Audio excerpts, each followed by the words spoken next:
entities when they come to this country. Thank you, Bill. You know, we had a debate last week down at Kitchener City Hall, and it was the Multicultural Centre. I talked about it before, and talked about settlement.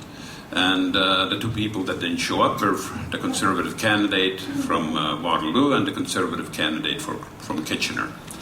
And that is too bad, because it was a great discussion and we spent a long time on the topic. The reality is that this government has cut $53 million from settlement services. Now, it is critical that we give every opportunity to a new immigrant to be able to succeed. I came to this country as a refugee a long time ago, and many people came here as immigrants as well. And we got over 20% of the population was born elsewhere, born out of the country. So it's really important that we get them going as quickly as possible, because they add to the economy. On top of it is, a lot of people talked about the brain drain. We got a huge problem in this country with the brain waste. And yes, those stories about doctors and engineers driving cabs are shameful. And we really have to get active, and we have to demand that our businesses get active in it as well. Not just governments, but the businesses as well. It has to be a joint effort. And I think we can get there, and I think we can do it. Thank you. Again, we're sort of parsing through questions that are hitting on other questions. So I could talk about the professional associations again, whether it's accounting or physicians or whatever, that they are the gatekeepers for the accreditation that we need. But I also want to reiterate Mr. Telegdi's comments about the immigration and refugee debate we had. You know, so many times we're talking about issues that are of both provincial and federal jurisdiction, and we have to always be careful about the kinds of things we say that are provincial jurisdictions. So you can talk to your blue in the face, but it doesn't make any difference to the provincial people. Immigration is something that is solely a federal responsibility, and I was extremely disappointed that the Conservative candidates chose not to go. This is one of the key components of being a leader in this country, and to not show up for that debate was shameful. Now, we also have a problem in our foreign ministry.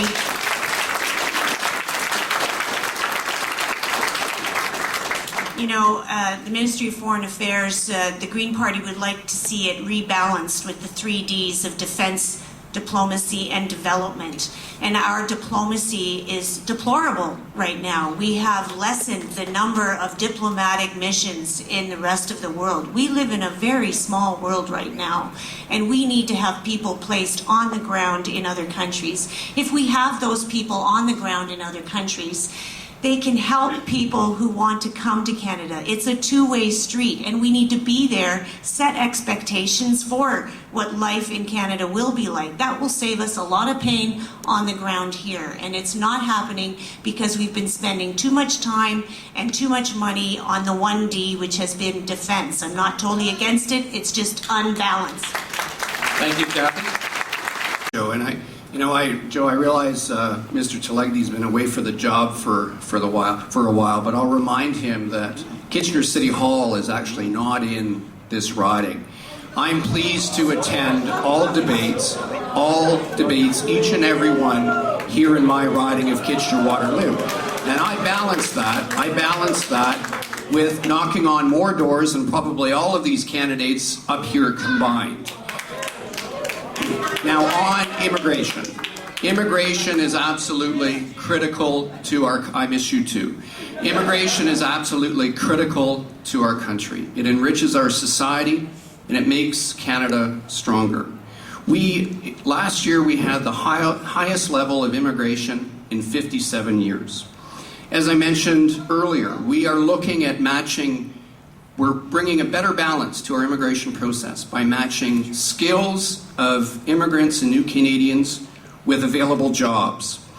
And we're working very hard and very closely with the provinces to facilitate and speed up foreign credentials recognition.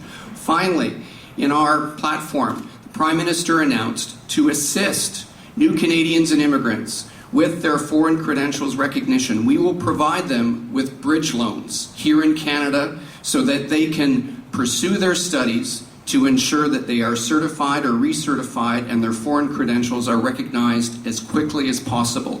We want new Canadians reaching their fullest potential and making a full contribution to our community and to our country. Thank you, Peter.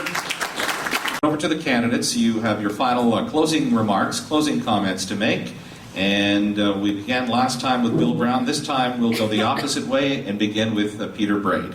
Well, thank you very much, and thank you to all of you for attending this evening and for being a part of the democratic process.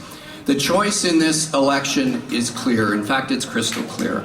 It's a choice between a strong, stable, conservative majority government or political instability and economic uncertainty on the other.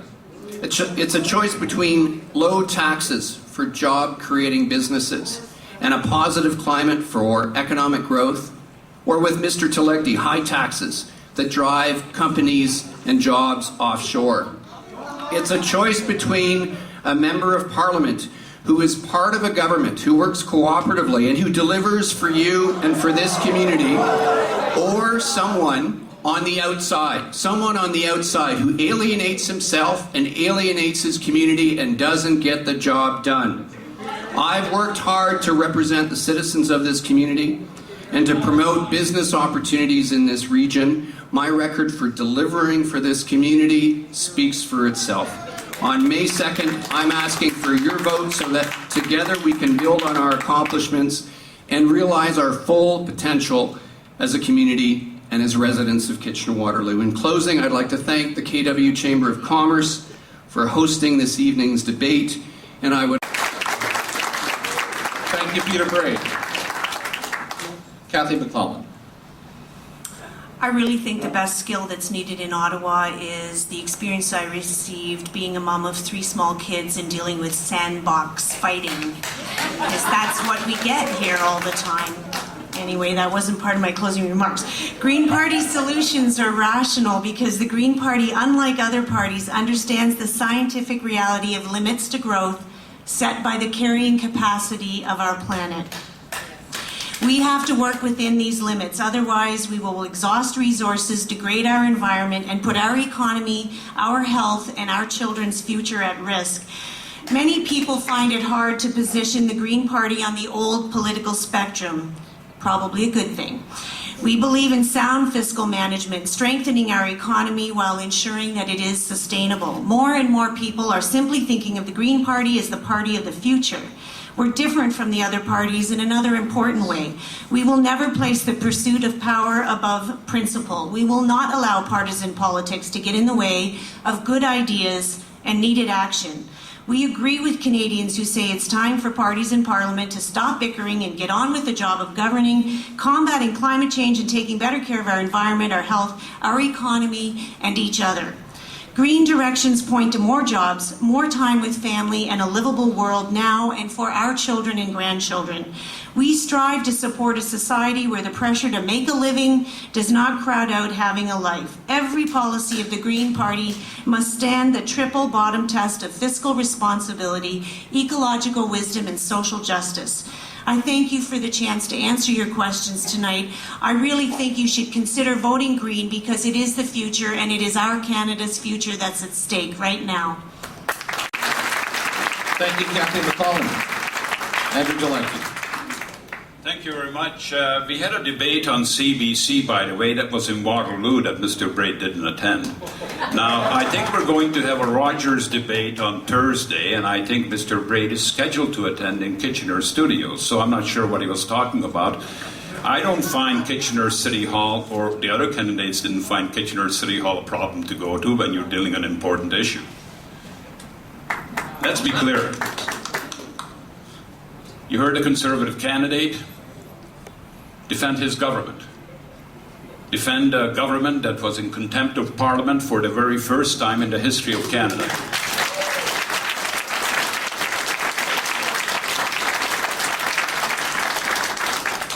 Now Stephen Harper would like a majority. Guess what would happen to Canada then? You got it. No, but seriously, I mean, this is serious stuff. Now, Mr. Braid failed to defend RIM. I wish you would have knocked on less doors and did a little more job defending RIM. That would have been good for the whole community. You know, one of the things I've been doing while I was a member of Parliament is I've been answering calls from people who went to see their MP and their MP wouldn't see them.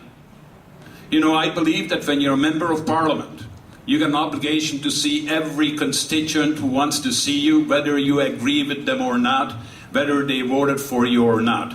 And that is the kind of office I ran.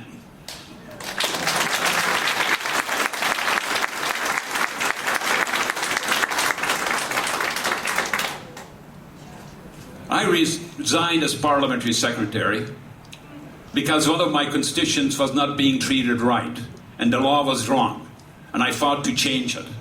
Now, in terms of getting along with other members of Parliament, I was elected as the chair of the Citizenship Immigration Committee by all members of the committee, Conservatives, NDP, and Liberals. I was elected the vice chair when we were opposition. I can work cross-party lines to get things done for Canadians, and if you honor me by re-electing me, I think this government's gone. I think this government gone. The Harper winter is going to be over come Monday. Thank you, Edward. Thank you. Bill Brown. I'd like to start off how very disappointed I am with comments about how I can't afford to come to Kitchener City Hall. I'm too busy knocking on doors and beating everybody else. That is so rude and arrogant and not indicative of any sort of leadership. That's the type of government we have right now. But anyway, I'll stop there. Sandbox. At the end of the day, Canadians are starting to see that there is change coming. I know we're not supposed to talk about polls. However, in general, I think Canadians are seeing that the current way of doing business and that we are being cared for as families and workers and individuals is not working. And this needs to change. And the NDP has a practical platform that we can start instituting within 100 days of being elected that is going to change most lives here in this community. And also, I'd like to make the point that we live in a very affluent community and we're very lucky to live here, but I don't think we can afford to leave anyone behind. We need to make sure that everyone is well looked after in this community. So how are we going to do that? I think I've already touched on it, but it's certainly worth repeating once more. We are going to hire more doctors and nurses to make sure that not only the candidates with broken legs get healed quickly, but everyone does, and that's very important.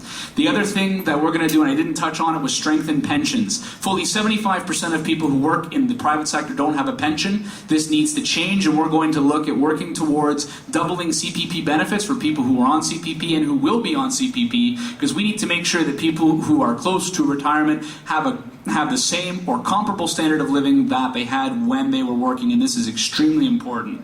We also talked about kickstarting job creation. The NDP's plan and tax credits go further than some of the other plans mentioned here this evening. Again, a full $4,500 tax credit that goes towards an EI and CPP holiday, and a $1,000 retention bonus for keeping those employees 12 months to make sure that these aren't temporary jobs, that these are actual real jobs that help Canadians. And finally, we're going to help out people's family budgets by making sure that credit card interest is reduced so that people can make ends meet, and get rid of taxes on home heating because it's cold up here. And Stephen Harper doesn't seem to understand that. We need to make sure that home heating is accessible for everybody. Again, Thank you, 5 Bill. practical measures. Thank you. Thank you, Bill. Thank you to all the candidates. We're coming to want to represent your party and your country. Thank you. Big round of applause for all the candidates. On behalf of the Chamber of 570 News, thank you to the City of Waterloo. Thank you to you for coming out tonight. Get out and vote May 2nd. Have a nice evening. Stay home.